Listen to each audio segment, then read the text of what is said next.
Let's take a look at the Open in Affinity Publisher feature of IDMarkz.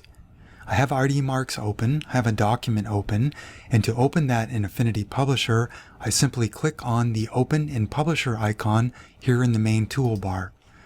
I do need to have Affinity Publisher loaded on my computer. IDMarkz will fire up Affinity Publisher.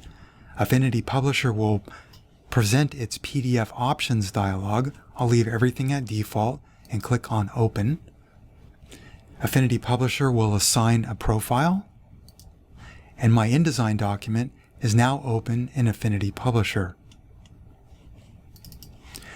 You'll also notice that at the same level as the InDesign file, IDMarkz created a folder, and this is the PDF file that was opened in Affinity Publisher. So in Publisher, I can actually go ahead and edit the file, change colors, go ahead and add text,